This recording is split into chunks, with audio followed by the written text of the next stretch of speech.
आज का लेक्चर जहाँ से हमने स्टार्ट करना है, लास्ट हमने डाटा कम्युनिकेशन नेटवर्किंग में एनालॉग सिग्नल्स के बारे में सारी नाउ हाउ कर ली। लेकिन अब जो डिजिटल सिग्नल्स हैं, एनालॉग सिग्नल्स का हमने स्टडी आउट कर लिया। अब है डिजिटल सिग्नल्स, जिसमें बिट इंटरवल और बिट रेट। लास्ट लेक्चर में भी मैं इसका थोड़ा सा बता चुका हूँ, लेकिन दोबारा रिवाइज कर देता हूँ क्योंकि डिजिटल सिग्नल्स को ही आगे हमने कंटिन्यू करना है। बिट इंटरवल और बिट रेट क्या होता है? बिट इंटरवल इन सेकंड में काउंट होता है और इसका जो डेफिनेशन वो ये है कि time required to send one signal bit. एक सिग्नल बिट को सेंड करने के लिए कितना टाइम लगता है उसको बिट इंटरवल कहते हैं। और बिट का जो रेट होता है वो ये होता है कि आप एक सेकंड में कितने बिट्स को सेंड करते हैं, वो उसको कहते हैं bit rate. Average point of view से ये लिया गया है। नेक्स्ट आपके पास जैसे कि आपको इमेज में नजर आ रहा है, एक बिट का इंटरवल होता है कि यहाँ से लेकर यहाँ तक नेक्स्ट बिट स्टार्ट होने से पहले पहले तक जितना इसमें टाइम आता है वो उसको कहते हैं बिट इंटरवल। ये टोटल 1 सेकंड और उसमें 8 बिट का इंटरवल है और इस तरह उसकी बिट रेट जो है 8 × 1 = 8 bps। ये बिट रेट लिखा हुआ है। नेक्स्ट आपके पास significant spectrum and significant bandwidth क्या होती है? Significant spectrum and significant bandwidth में आप frequency spectrum of the digital signals की बात कर रहे हैं और डिजिटल सिग्नल्स की ही यहाँ पर कंटिन्यू करूंगा कि आपके पास जो frequency spectrum of the digital signals हैं वो मुश्तमिल होते हैं infinite number of frequency with different amplitude. यह आपको पहली इमेज नजर आ रही होगी, ये है इनफाइनाइट बैंडविड्थ, जिसमें आपके पास स्पेक्ट्रम फॉर एग्जैक्ट रेप्लिका मौजूद होती हैं। यानी कि डिजिटल सिग्नल्स का मुश्तमिल होती हैं इनफाइनाइट नंबर पर, लेकिन आइडियली हम सिर्फ उतना ही लेते हैं कि जितनी इंफॉर्मेशन हमें दी जा रही हो। यानी कि ideally we want to send all the component, but if we send only those component whose amplitude are significant।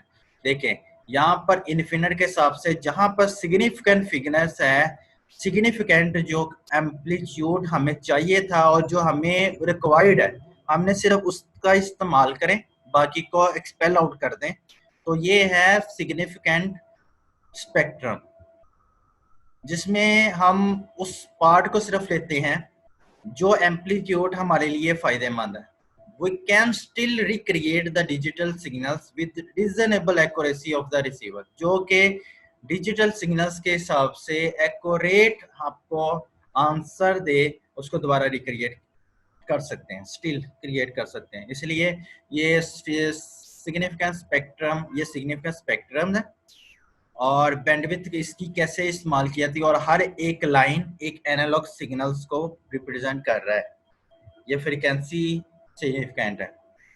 ठीक हो गया। नेक्स्ट आपके पास कन्वर्जन। अब जितना हमने डिजिटल एनालॉग को कंटिन्यू कर लिया, अब हमने जो कन्वर्ट करना है वो है कुछ कन्वर्जन्स हैं। अब वो नेक्स्ट आपको स्लाइड में बताऊंगा, यहाँ पे इंट्रोडक्शन इसका दे दूं। Information must be transform into signals. जाहिर सी बात है सिग्नल्स में ट्रांसफॉर्म होती है फिर आगे, और उसके लिए हमें कुछ कम्युनिकेशन मीडिया चाहिए होता है जिस पर हम अपनी इंफॉर्मेशन को सेंड करते हैं। Information must be transform into signals before it can be transform across the communication medium.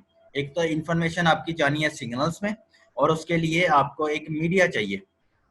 और how this information is transform depend upon its original format and on format of the communication hardware. आपकी जो information transform होनी है original, वो आपके original format पर depend करती है, और आपने कम्युनिकेशन हार्डवेयर डिसाइड करना है कि कौन सा हार्डवेयर डिसाइड होगा जिसकी मदद से हमारी जो सिग्नल्स हैं वो ये एनालॉग या डिजिटल के फॉर्म में नेक्स्ट कन्वर्जन होगी। 4 किस्म के कन्वर्जन है। एक है डिजिटल टू डिजिटल, एक है एनालॉग टू डिजिटल, और एक है डिजिटल टू एनालॉग, और लास्ट वन है analog to analog conversion. One by one इसकी डिटेल हमने स्टडी करनी है। ये टॉपिक बहुत लेंथी है, अच्छा, डिजिटल टू डिजिटल कन्वर्जन या उसको encoding digital data into the digital signals भी कहते हैं कि डाटा जो आप कंप्यूटर में स्टोर कर रहे हैं वो form of the zero and ones की फॉर्म में है, डिजिटल दोनों डिजिटल फॉर्म में है और एक जगह से दूसरी जगह ले जाने में फ़ायदा देते हैं। To be carried from one place to another, data is usually converted to digital signals. जाहिर सी बात है, डिजिटल टू डिजिटल आपका जीरो वन की बाइनरी फॉर्म ही इस्तेमाल होगी इसमें, इसको कहते हैं डिजिटल डिजिटल कन्वर्जन।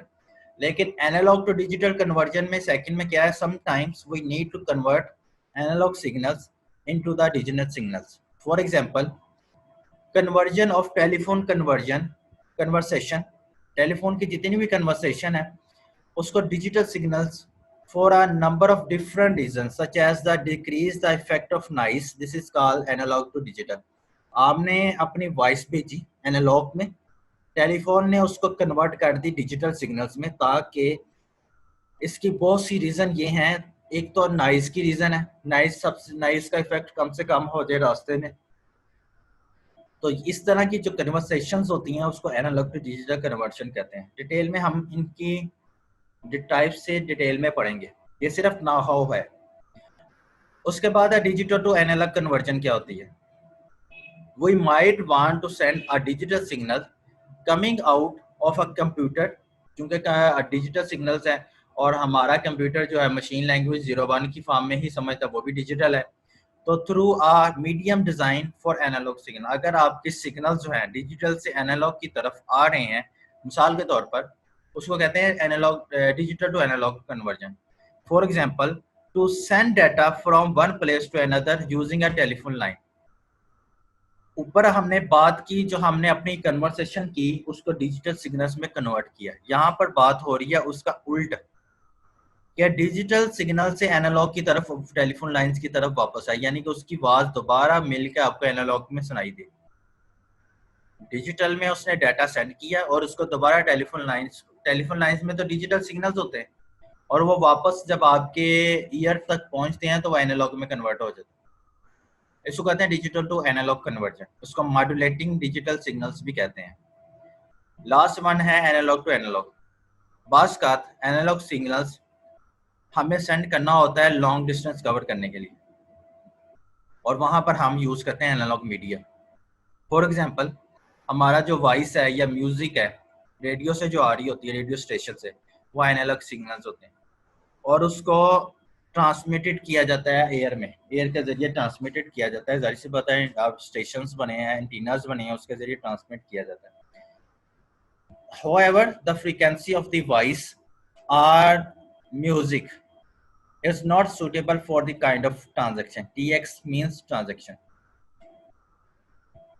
ताम हमें ये पता है कि हमारी जो फ्रीक्वेंसी वॉइस की और म्यूजिक की इस किस्म की ट्रांजैक्शन के लिए सूटेबल नहीं है, लेकिन हम जो डाटा अपनी फ्रीक्वेंसी सिग्नल्स को हायर करने के लिए यूज करते हैं उसको कहते हैं एनालॉग टू एनालॉग कन्वर्जन। इसलिए हम वॉइस और ज़्यादातर म्यूजिक में एनालॉग टू एनालॉग कन्वर्जन ही यूज करते हैं।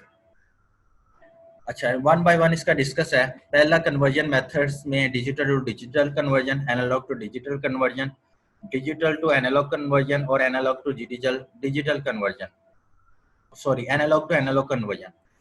पहला सबसे पहला ये है कि डिजिटल टू डिजिटल कन्वर्जन क्या होती है। अच्छा, डिजिटल टू डिजिटल कन्वर्जन में मतलब ये है कि इनकोड करना अपने इंफॉर्मेशंस को, डिजिटल इंफॉर्मेशन को, और डिजिटल इंफॉर्मेशन में ही अपनी जो भी इंफॉर्मेशन को डिजिटल सिग्नल्स पर रिप्रेजेंट करने को डिजिटल टू डिजिटल कन्वर्जन कहते हैं।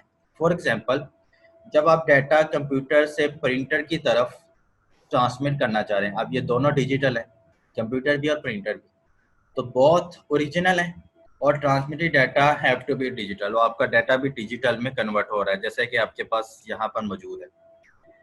डिजिटल टू डिजिटल एनकोडिंग ऐसे होती है कि आपके बिट की फॉर्म में डाटा और एक एनकोडिंग कन्वर्जन यहाँ पर यूज़ किया गया है जो कि आपके डाटा को डिजिटल टू डिजिटल ही एनकोड करता है और दूसरे तक पहुँचाता है और इजीली अंडरस्टैंडेबल होता है।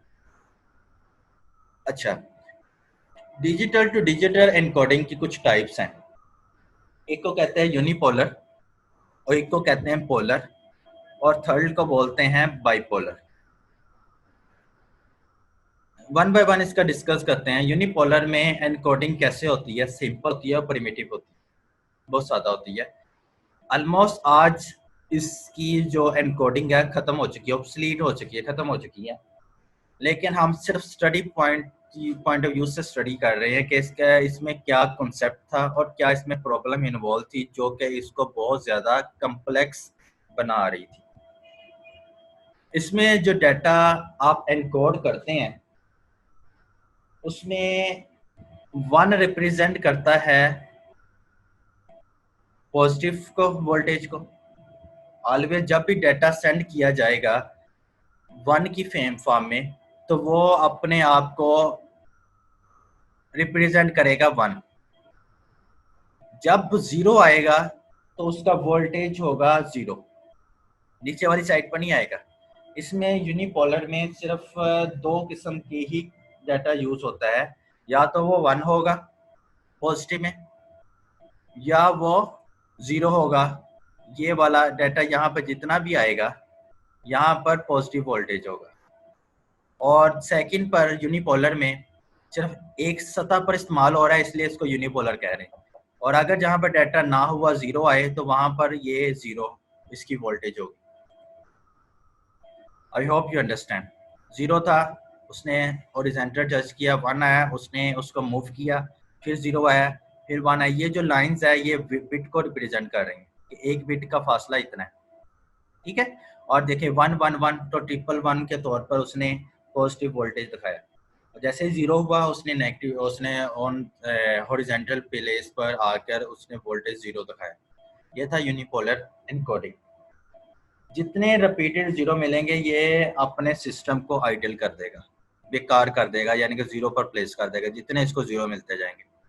जैसे ही वन मिलेगा यानी कि कुछ वोल्टेज इसको मिलेगा तो ये ऊपर मूव कर देगा और उस वजह से आपका डाटा आगे सेंड होता चला जाएगा। ये था यूनिपोलर।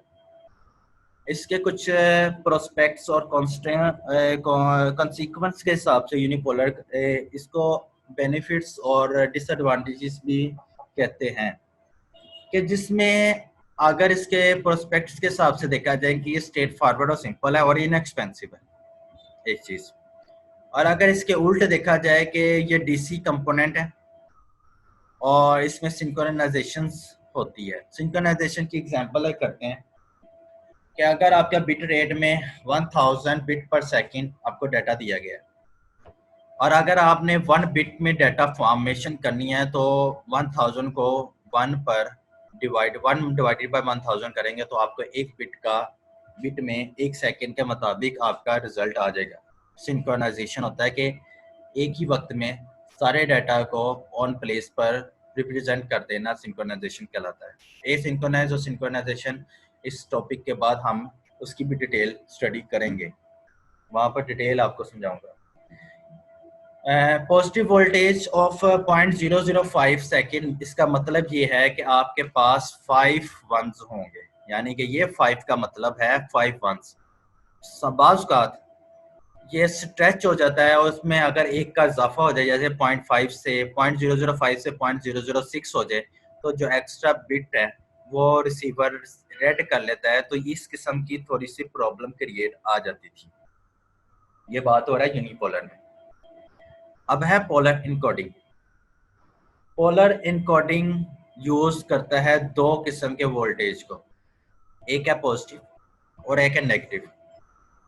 उसका जो एवरेज वोल्टेज लेवल है वो ऑन द लाइन इससे रिड्यूस हो जाता है, यानी कि वो जीरो लेवल पर जो है उसका रिड्यूस हो जाता है। और इसमें जो यूनिपोलर में डीसी कंपोनेंट की जो प्रॉब्लम थी वो एलिवेट हो गई है, यानी कि रिड्यूस हो जाती है।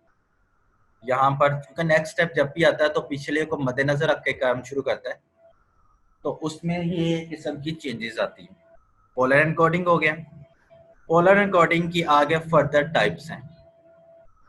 एक को कहते हैं non return to zero, NR, non return to zero, और सेकंड को कहते हैं रिटर्न टू जीरो, थर्ड को कहते हैं biphase. Non return to zero के आगे फर्दर दो टाइप्स हैं, non return to zero level, non return to zero inverted. और बाई फेज की आगे दो फर्दर टाइप्स है, मैनचेस्टर और डिफरेंशियल मैनचेस्टर। ये जब कंप्लीट होगा तो तब हमारा कन्वर्जन कंप्लीट होगी। हमें वन बाय वन इसको कंटिन्यू करना पड़ेगा। पोलर में सबसे पहले नॉन रिटर्न टू जीरो, कि आपका सिग्नल या तो पॉजिटिव रहेगा या नेगेटिव रहेगा। ठीक है, अगर पॉजिटिव होगा तो आपने उसको डिसाइड करना है, जीरो से नहीं, पॉजिटिव होगा ऊपर वाली सतह पर, नेगेटिव होगा नीचे वाली सतह पर, या आप उसको खुद डिसाइड करेंगे कौन सा आपने पॉजिटिव रखना है कौन सा नेगेटिव रखना है। जैसे कि यहाँ पर एग्जांपल पे आपको मेंशन है कि नॉन रिटर्न टू जीरो, अगर उसकी फर्दर जो टाइप थी लेवल के हिसाब से, ये लेवल के हिसाब से ये वाली स्टडी करने लगा। आपके पास डाटा मौजूद था, यहाँ पर अगर 1 हो तो इस बात का ख्याल रखें कि आपका वोल्टेज जो होगा पॉजिटिव होगा, और अगर 0 होगा तो आपका वोल्टेज होगा नेगेटिव। ठीक है, अच्छा यहाँ पर क्या है, आपका वोल्टेज लेवल के हिसाब से 0 को रिप्रेजेंट किया उसने ये वोल्टेज, और 1 को वोल्टेज उसने ये डिस्कवर किया।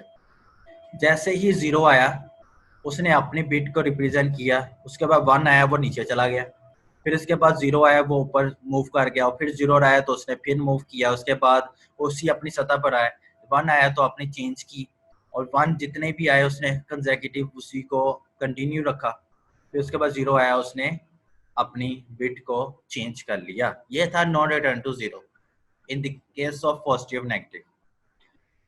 अब आ जाएं,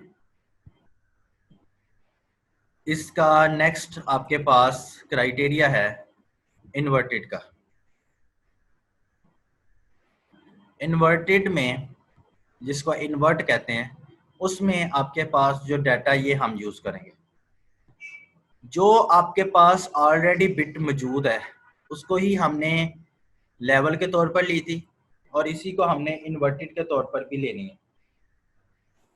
अब इन्वर्टेड के तौर पर हमने क्या लेना है कि जब जैसे ही हम अपनी वर्किंग करेंगे कंसेक्यूटिव, क्योंकि इसकी जो ट्रांजैक्शन नेक्स्ट बिट अगर 1 हो तभी जाके मूव करेगी। मिसाल के तौर पर 0 था और उसने अपनी बिट स्टार्ट की, जैसे ही उसकी बिट 1 हुई उसने अपना डेस्टिनेशन पॉइंट चेंज कर लिया, 1 में चले गई।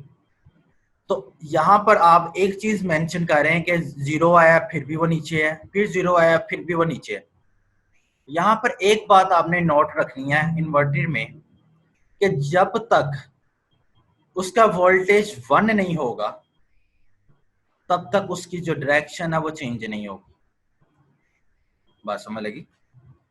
देखें, जैसे ही 1 आया था उसने अपनी डायरेक्शन को यहां से चेंज कर लिया, 0 से 1 करके चेंज किया। स्टार्ट हमने यहीं से करना था, स्टार्ट 0 से किया, 1 आया हमने चेंज कर ली, change of the bit change कर ली, और 0 के मामले में उस पर कोई असर नहीं पड़ेगा, चाहे यहाँ पर 1000 0 हो जाए तो उसके लाइन ऐसी ही रहेगी सीधी। और जहां पर नेक्स्ट बिट 1 हो जाएगी तो ये अपनी डेस्टिनेशन चेंज कर लेगा, और फिर 1 आया फिर उसने अपनी डेस्टिनेशन चेंज कर ली। जैसे ही बार बार 1 आता जाएगा वो अपनी डेस्टिनेशन चेंज करता चला जाएगा। I hope you understand. और लास्ट पर देखें, 1 के बाद वो ऊपर वाली स्टेट पर था और वहां पर 0 आने शुरू हो गए, तो उसने अपनी वो स्टेट कंटिन्यू रखी, जब तक 0 नहीं आएगा वो नीचे नहीं आएगा। यहाँ पर मिसाल के तौर पर 1 आता है तो यहाँ पर आने के बाद वो नीचे आएगा, उससे पहले नहीं आएगा।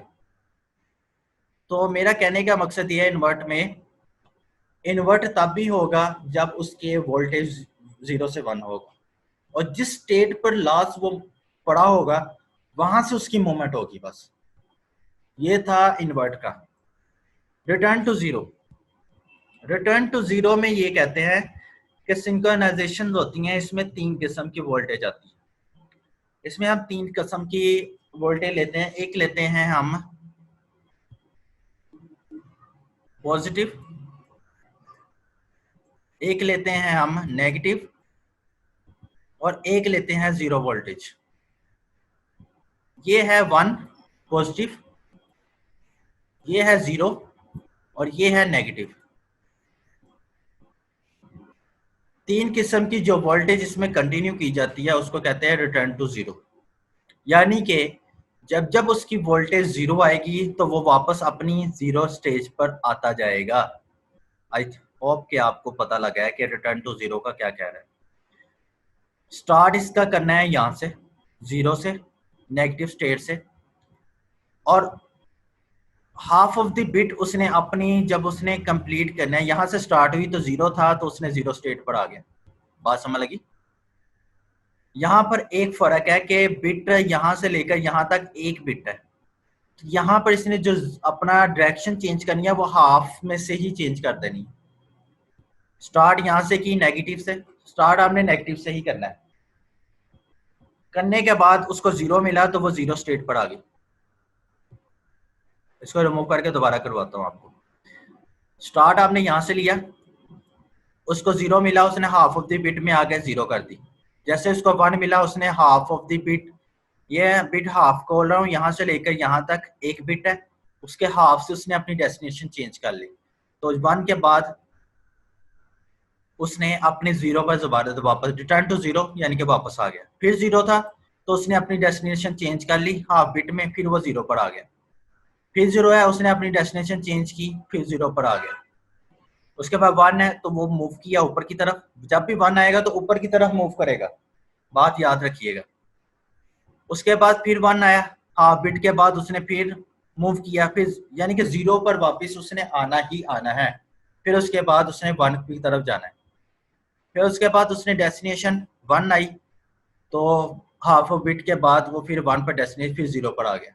अब वो आपके पास लास्ट बिट है जीरो, तो हाफ जीरो, फिर उसके बाद इस लाइन पर आता जाएगा जब तक उसको अगली डेस्टिनेशन नहीं मिलेगी। ये था return to zero. I hope कि आपको return to zero, non return to zero में पॉजिटिव और नेगेटिव वोल्टेज दिए जाते हैं, और जैसे ही लेवल और इन्वर्टेड का था, इसके लेक्चर को आप ज़रूर कंटिन्यू करें ताकि जो नेक्स्ट आपके पास टॉपिक्स आने हैं वो आपके लिए आसानी पैदा करें। ये था आपके पास यूनिपोलर, और पोलर के आगे मैंने इन्वर्टेड नॉन इन्वर्टेड का जितना भी आपको बता दिया। अब है थर्ड वन, बाईफेज। बाईफेज बेसिकली एग्जिस्ट करता है, इसका सॉल्यूशन जो है उस सिंक्रोनाइजेशन की प्रॉब्लम को सॉल्व करता है। पहले से मौजूद जो सिंक्रोनाइजेशन में प्रॉब्लम आई हुई थी उसको सॉल्व करना। अच्छा, बाईफेज एनकोडिंग में जो सिग्नल्स हैं आपके दरमियान में ही, मैंने आपको बताया कि आपके पास जो बिट है वो आपके पास, अब मैं नेक्स्ट बताता हूँ, वो half of the bit he change हो जाए, उसको बाईफेज यानी कि दरमियान से ही हाफ कट हो जाए। Signal change at the middle of the bit interval but does not stop at zero. Return to zero में क्या देखा था हमने? उसमें देखा था कि zero half of the bit तो ट्रांसफर हो रही थी लेकिन वो वापस जीरो पर आ जाता था। लेकिन यहाँ पर वो कह रहा है कि वो वापस जीरो पर नहीं आता। और इसकी दो जो टाइप्स हैं वो है बाईफेज एनकोडिंग में, एक को कहते हैं मैनचेस्टर कोडिंग और दूसरी को कहते हैं डिफरेंशियल मैनचेस्टर कोडिंग कहते हैं। अब इसको कंटिन्यू बाईफेज का आप ये चीज़ लाजमी अपने माइंड में रखें कि आपके पास जो इनकोडिंग है, जिस किस्म की भी इनकोडिंग बाईफेज में, वो मैनचेस्टर आपकी ट्रांजैक्शन मिडल वे में ही होगी, और जैसे ही हाई होगी उसी तरह उसकी लो भी होगी। जैसे कि आपके पास मैनचेस्टर के हवाले से आपके पास जैसे कि आपको नज़र आ रहा है मैनचेस्टर की, अगर मैं एग्जांपल दूं, ये जैसे ही जीरो होगा तो इसकी डायरेक्शन ऐसे होगी, और वन होगा तो नीचे से इसकी डायरेक्शन ऊपर की तरफ होगी। मैनचेस्टर की बात करते हैं। और हाफ ऑफ द बिट इसकी जो स्टेट है वो जीरो होती है। यहाँ इसका स्टार्ट जो है वो जीरो से स्टार्ट होना है, आपका स्टार्ट पॉजिटिव से स्टार्ट होना है। जीरो आएगा तो आपका यहाँ से स्टार्ट होगा पॉजिटिव से, एक बात। दूसरा -1 आएगा, यानी कि अगर 1 आएगा तो वो नेगेटिव की तरफ चले जाएगा। और इस तरह इसकी ट्रांजैक्शन, 3 चीज़ें आ रही हैं मैनचेस्टर में। स्टार्ट उसका 0 होगा तो 0 आपने पॉजिटिव से स्टार्ट करना है आपने, एक चीज़। दूसरा, अगर 1 आएगा तो आपने नेगेटिव से स्टार्ट करना है स्टार्ट में। अगर 0 होगा तो पॉजिटिव से स्टार्ट करना है, नेगेटिव होगा तो नेगेटिव से स्टार्ट करना है। और आपकी जो ट्रांजैक्शन है मिडिल में ही चेंज होंगी, ठीक है। मैनचेस्टर कोडिंग में जैसे अब 0 आया, इसने अपनी स्टार्ट की, हाफ ऑफ द बिट में इसने अपने आप को चेंज करके नीचे ले गया, 0 पर नहीं रहा है। मैंने अभी मैनचेस्टर में आपको बाईफेस में बताया कि रिटर्न टू 0 में वो वापस इस पर आ जाता था, लेकिन ये इस पर नहीं आना, इसने इन्वर्ट पर चला जाना है, ठीक है। उसके बाद 1 आया तो 1 हमेशा, क्योंकि नीचे की तरफ था, 1 नेगेटिव की तरफ था, तो इसने नीचे की तरफ मूव किया और हाफ ऑफ बिट के ऊपर आ गया। फिर उसके बाद 0 आया, उसने उसको कंटिन्यू किया और अपनी डेस्टिनेशन को चेंज कर लिया। और हाफ ऑफ बिट के बाद फिर 0 आया तो फिर ये ऊपर गया और अपनी जो ट्रांसमिशन है उसको कंप्लीट करने के बाद नीचे आ गया, इन्वर्ट। यानी कि जिस स्टेट पर होता है उसके बाद उसने उसका उल्ट स्टेट पर आ जाना है। यानी कि अगर पॉजिटिव में था तो नेगेटिव की तरफ आ जाना है, अगर नेगेटिव में है तो पॉजिटिव की तरफ आ जाना है। और ये होना कब है? दरमियान, यानी कि मिड ऑफ द ट्रांजैक्शन के दरमियान इसने हाफ ऑफ द बिट में चेंज कर देना है। अब 1 आया तो 1 में इतना चेंज आया, फिर उसके बाद फिर 1 आया। हाँ, यहाँ पर देखें, चेंजेस आती जाएंगी तो मैनचेस्टर कोडिंग अपनी चेंज करता चला जाएगा। वापस अपनी स्टेट पर जाने के बाद उसने फिर 1 शो किया, वापस अपनी स्टेट के बाद जाने के बाद उसने फिर 1 शो किया। तो यहाँ पर 1 है, यहाँ पर 1 है, यहाँ पर 1 है, यानी कि हाफ ऑफ द बिट के बाद उसने वापस अपनी हालत में उसके उल्ट जाना है, फिर उसके बाद वापस आना है। ये बात गौर कर ले। इस तरह इसकी मैनचेस्टर कोडिंग कंप्लीट हो जाती है। नेक्स्ट लेक्चर, आज अपना लेक्चर यहीं पर खत्म करते हैं। नेक्स्ट लेक्चर यहीं से हम अपने मैनचेस्टर कोडिंग से डिफरेंशियल मैनचेस्टर कोडिंग को स्टार्ट करेंगे।